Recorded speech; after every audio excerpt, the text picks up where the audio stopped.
Les flashs crépitent dans les coulisses des commémorations de la Grande Guerre, devant la complicité affichée de Brigitte Macron avec Melania Trump au château de Versailles. À l'heure où leurs épouses s'affrontent par déclarations interposées, la première dame américaine a même souligné sa proximité avec Madame Macron dans une vidéo mise en ligne sur Twitter.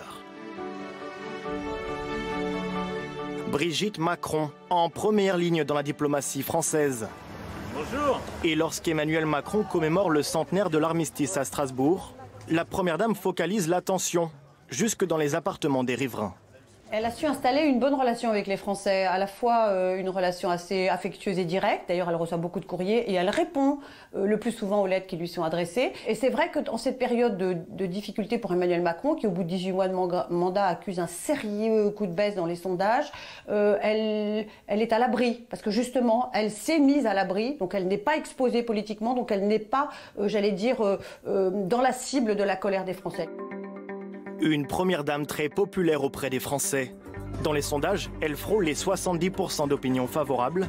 Alors le président peut-il en profiter? Interviewé sur CNN, Emmanuel Macron a comparé l'incompréhension de ses proches au début de sa relation avec Brigitte avec son impopularité d'aujourd'hui. Vous avez fait référence à mon histoire personnelle. J'ai passé de nombreuses années sans le respect de beaucoup de gens, avec même des personnes que j'aimais, qui ne comprenaient pas totalement ce que je faisais.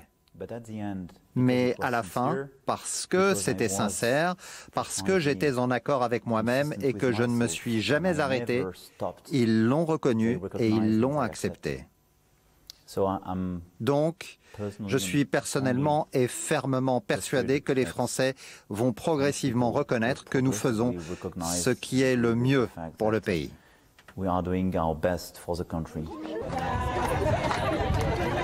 Celle qui avoue détester l'expression de première dame n'a d'ailleurs pas de statut officiel dans l'organigramme de l'Élysée. Au quotidien, Brigitte Macron fixe son propre agenda et choisit ses combats, principalement le handicap, l'enfance et la santé. Quand je suis interpellée sur des sujets, j'en discute avec mon mari et on voit comment faire au mieux. Souvent, je m'associe aux ministres concernés.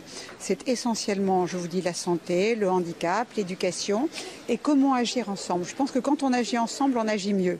Et je dois dire que c'est beaucoup plus facile que je ne croyais. Une liberté d'engagement et de ton. Derrière les portes de l'Élysée, Brigitte Macron aurait récemment haussé la voix face au président. Une dispute au cours de laquelle tous les sujets polémiques, à commencer par l'affaire Benalla, auraient été passés en revue.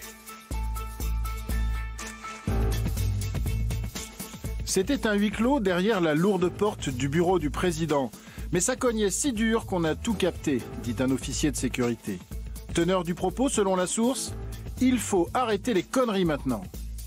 Ce qui est sûr, c'est qu'elle a toujours eu un langage assez cash, assez dru avec lui. Elle lui parle net, elle lui parle parfois même un peu pour attirer son attention. Elle peut même être un peu brutale parfois, mais enfin brutale de la part de quelqu'un qui a consacré toute sa vie depuis qu'elle l'a rencontré à Emmanuel Macron. Ça ne peut pas être une brutalité excessive. Brigitte Macron a en tout cas le talent de bien choisir ses apparitions publiques. Demain, elle se rendra dans une école pour évoquer le harcèlement aux côtés de Jean-Michel Blanquer, lui-même l'un des ministres les plus populaires du gouvernement.